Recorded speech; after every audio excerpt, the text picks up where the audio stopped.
Hello সবাইকে। তো আগের ভিডিওতে আমরা দেখেছিলাম জিহুন জারিমকে টাচ না করেই জড়িয়ে ধরার ভান করেছিল। জিহুন যা করেছে সেটা তার একদমই ভালো লাগেনি, তাই জারিম রাগ করে সেখান থেকে চলে যায়। এতে জিহুন খুবই মন খারাপ করে। এরপর আমরা দেখি রিট্রিট শেষ হয়ে গেছে, তাই এখন সব ছাত্রছাত্রী ফিরে যাবে। সবাই একে অপরের সঙ্গে অনেক ছবি তুলছিল। ইয়াংমিন কিউংকে জিজ্ঞেস করে, তোমার পা কেমন আছে? কিউং বলে, তুমি কেন জানতে চাও? ইয়াংমিন বলে, কারণ রাতে তুমি নাচ করেছিলে, তাই আমি ভাবছিলাম তোমার ব্যথা হয়তো আরো বেড়ে গেছে, সেই জন্য জিজ্ঞেস করলাম। কিউং বলে, তোমার আমার জন্য চিন্তা হচ্ছে কেন? তুমি কি আমাকে পছন্দ করো? ইয়াংমিন বলে, তুমি কি পাগল? বাজে কথা বলো না। রাতে যা হয়েছিল তার জন্য জারিমের মুড এখনো ঠিক হয়নি। উপরন্তু ছাত্রছাত্রীরা তাকে দেখে বলছিল, এ তো সেই মেয়ে যে ছেলেটার অনুভূতি গ্রহণ করছে না। তারা জারিমকে অনেক খারাপ কথা বলছিল। এসব শুনে জারিমের মুড আরো খারাপ হয়ে যায়। জারিম বাসে উঠতে যাচ্ছিল, তখন জিউন তাকে একটি ড্রিঙ্ক দিতে আসে, কিন্তু জারিম সেটা নেয় না, তার সঙ্গে কথাও বলে না এবং বাসে গিয়ে বসে পড়ে। এরপর কয়েকদিন কেটে যায়। আমরা দেখি জিহুন তার বন্ধুদের সঙ্গে ক্যান্টিনে বসে খাচ্ছে, কিন্তু সে খুবই মনমরা। জিহুন বলে, জারিম রিট্রিট থেকে ফিরে আসার পর থেকে আমার সঙ্গে কথা বলছে না। আমি কথা বলতে গেলে সে আমাকে উপেক্ষা করে চলে যাচ্ছে। জিহুন বলে, তোমাদের কি মনে হয় ট্যালেন্ট শোতে আমি যা করেছি সেটা করে কি আমি ভুল করেছি? কিম বলে, আমার তো তা মনে হয় না, সে তো সবসময় এমনই ছিল।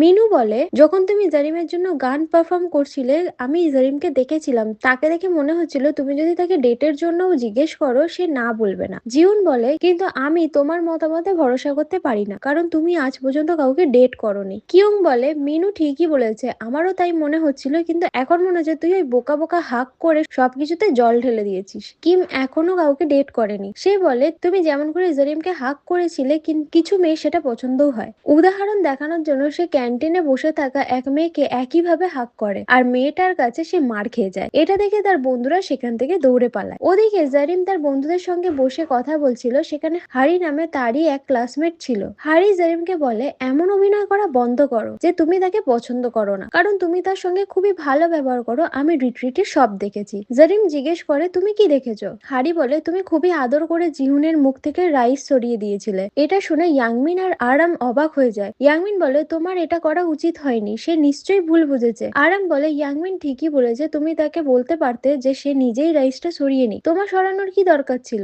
এরপর আমরা দেখি জিহুন তার বন্ধুদের সঙ্গে কথা বলতে বলতে যাচ্ছিল। হঠাৎ সে একটি রুম থেকে জারিমের আওয়াজ শুনতে পায়। সে দরজার কাছে দাঁড়িয়ে তাদের কথা শুনতে থাকে। জারিমের বন্ধুরা তাকে বলে, যদি তোমার জিহুনকে পছন্দ না হয় তাহলে তুমি তার সঙ্গে এত ভালো ব্যবহার করো কেন? তুমি তাকে স্পষ্টই না বলে দাও না কেন? না বলার পিছনে কি কারণ? তখন জারিম বলে, কারণ তার জন্য আমার খারাপ লাগে। এটা শুনে জিহুন খুবই কষ্ট পায়। ঠিক তখনই আরাম বাইরে বেরোতে যাচ্ছিল, দরজা খুলতেই তারা জিহুনকে দেখতে পায়। সে খুবই মন খারাপ করে দাঁড়িয়েছিল।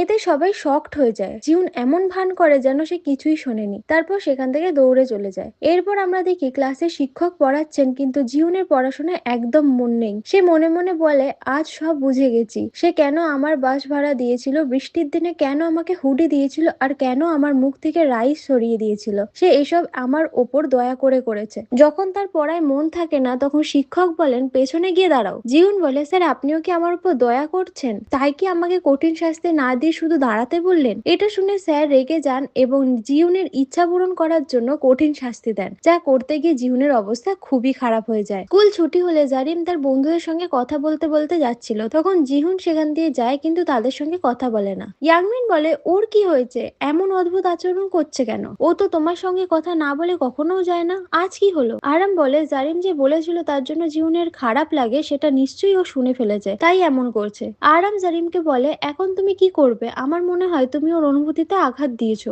জারিম কোনো উত্তর না দিয়ে সেখান থেকে চলে যায়। রাতে জারিম দোকানে জিনিস কিনতে গেলে সেখানে জিহুনের সঙ্গে দেখা হয়। জারিম কথা বলার চেষ্টা করে, কিন্তু জিহুন বলে, তোমার সঙ্গে আমার কোনো কথা নেই, আর আজ থেকে আমার উপর দয়া করা বন্ধ করো। তারপর সে চলে যায়। এতে জারিমের মন খারাপ হয়। বাড়ি ফিরে জারিম তার বোনের কাছ থেকে জানতে পারে রিট্রিটে জিহুন যা করেছিল সেটা কেউ রেকর্ড করে ইউটিউবে আপলোড করে দিয়েছে, আর সেটা দ্রুত ভাইরাল হচ্ছে। এতে জারিম খুব চিন্তিত হয়ে পড়ে এবং বন্ধুদের মেসেজ করে জানায়। তার বন্ধুরা বলে, যে ভিডিও আপলোড করেছে সে আমাদের স্কুলেরই ছাত্র, আমরা খুঁজে বের করব যাতে তার সঙ্গে কথা বলে ভিডিওটা ইউটিউব থেকে সরানো যায়। পরের দিন জিহুন ক্লাসে বসেছিল, তখন মিশু নামের একটি মেয়ে এসে বলে, তুমিই কি জিহুন? জিহুন জিজ্ঞেস করে, তুমি কে? মিশু বলে, আমি তোমাকে ইউটিউবে দেখেছি, তুমি খুব ভালো গান গাও। জিহুন কিছুই বুঝতে পারে না।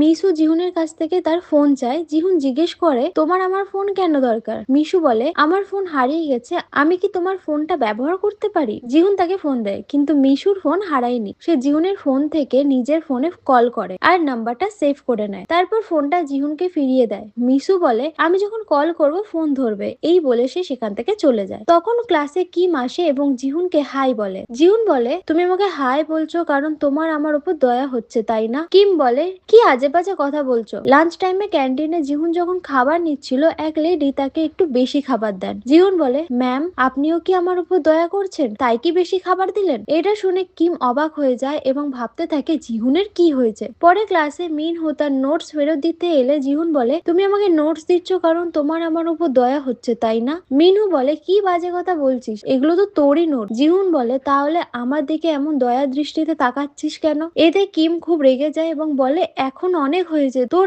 এই বাজে কথা বলা বন্ধ কর, তোর এই বাজে কথা শুনে আমার মাথা ফেটে যাবে। ঠিক তখন কিউং এসে জিহুনকে জানায় ইউটিউবে কেউ তোর ভিডিও আপলোড করেছে, সে ক্লাস 6 এর ছাত্র। জারিম তার সঙ্গে কথা বলতে গেছে যাতে ভিডিওটা সরিয়ে দেয়। তুই কি যাবি না? ভিডিওতে তুইও তো আছিস। জিহুন বলে আমি গিয়ে কি করব, আমার মতো করুণ ছেলে আর কি বা করতে পারে। কিউং বলে মনে হচ্ছে তোর মাথা খারাপ হয়ে গেছে, তুই কি সেই ছেলেটা নোস যে অনুমতি ছাড়াই জারিমের ফেস ওয়াশ আনতে চলে গিয়েছিলি? জিহুন বলে তখনকার কথা আলাদা ছিল, এখন বুঝেছি সে আমার উপর দয়া করে। জিহুন বারবার নিজেকে করুণ বলছিল। এতে কিউ খুব রেগে বলে নিজেকে করুণ বলা বন্ধ কর, আমার মাথা খারাপ হয়ে যাচ্ছে। তারপর তারা চলে যেতে থাকে। জিহুন বলে তোমরা কি আমাকে ছেড়ে চলে যাচ্ছ এই কারণে যে আমি খুব করুণ? কিউং বলে তুই আর ঠিক হলি না, তুই একদম গাধাই রয়ে গেলি। এরপর আমরা দেখি জারিম তার বন্ধুদের নিয়ে সেই ছেলেটার কাছে এসেছে যে ভিডিওটি ইউটিউবে আপলোড করেছে। জারিম তাকে বলে ভিডিওটা ইউটিউব থেকে সরিয়ে দাও, কিন্তু ছেলেটা স্পষ্টভাবে না করে দেয়। তখন জারিম বলে যদি তুমি ভিডিও না সরাও আমি ইউটিউবে রিপোর্ট করব এবং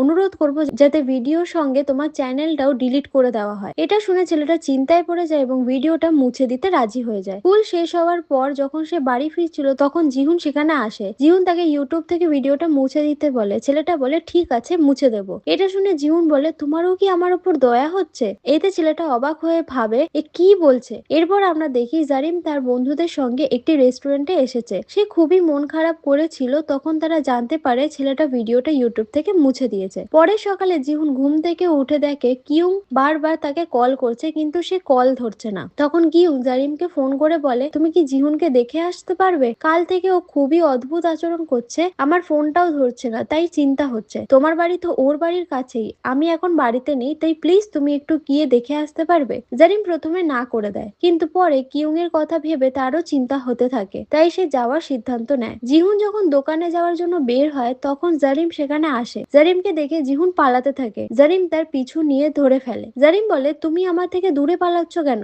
জিহুন বলে তুমি আমাকে অনুসরণ করছো কেন? আমার মতো করুণ ছেলেকে একা ছেড়ে দাও যাতে আমি শান্তিতে থাকতে পারি। জারিম বলে বাজে কথা বলা বন্ধ করবে, আমার তোমার ওপর কোনো দয়া হয়নি আর তুমি কোনো করুণ ছেলেও নও। জিহুনের তখন খুব খিদে পেয়েছিল। জারিম তাকে রেস্টুরেন্টে নিয়ে গিয়ে খাবার অর্ডার করে। জিহুন খাচ্ছিল না। জারিম বলে আমি তোমাকে খাওয়াচ্ছি মানে এই নয় যে আমার তোমার ওপর দয়া হচ্ছে, তুমি এটা ভাবতে পারো যে রিট্রিটে তুমি আমার জন্য যে ফেস ওয়াশ এনেছিলে তার ঋণ শোধ করছি। এটা শুনে জিহুন খেতে শুরু করে। জারিম তাকে বুঝিয়ে দেয় সেদিন সে যা বলেছিল তার মানে এটা ছিল না যে তার শুধু দয়া লাগে, সে তার কাছে ক্ষমাও চায়। জিহুনও ক্ষমা চায় কারণ তার জন্য জারিম ট্যালেন্ট শোতে খুব অস্বস্তিতে পড়েছিল। জারিম বলে ট্যালেন্ট শোতে তুমি খুব ভালো নেচেছিলে এবং খুব ভালো গেয়েও ছিলে। এটা শুনে জিহুন খুব খুশি হয়ে যায়। তাদের মধ্যে সব ভুল বোঝাবুঝি পরিষ্কার হয়ে যায়। এরপর জিহুন আবার আগের মতোই জারিমের সঙ্গে ভালোভাবে কথা বলতে শুরু করে। পরের দিন স্কুলে জিহুন তার বন্ধুদের সঙ্গে জারিমকে নিজের অনুভূতি জানানোর প্র্যাকটিস করছিল। কিউং বলে আরে গাধা প্র্যাকটিস করছিস কেন? যদি সে তোকে পছন্দ করে থাকে তাহলে তুই যেমনই কনফেস কর না কেন সে ঠিক মেনে নেবে। তবে সত্যি বলতে আমার মনে হয় না সে তোকে পছন্দ করে। জিহুন বলে আমি পুরো নিশ্চিত সে আমার প্রতি আগ্রহী। কাল আমি বুঝেছি জারিম কেমন মানুষ। বাইরে থেকে খুব কঠিন মনে হয় কিন্তু ভেতরে খুব নরম মনের। ঠিক তখনই মিশু সেখানে আসে। সে জিহুনকে বলে তুমি আমার ফোন ধরছো না কেন? মিশু জিহুনকে নিয়ে সেখান থেকে চলে যায়। এটা দেখে তার বন্ধুরা শকড হয়ে যায়। তারা কিছুই বুঝতে পারে না এই মেয়েটা কে আর জিহুন কবে তার সঙ্গে পরিচিত হলো।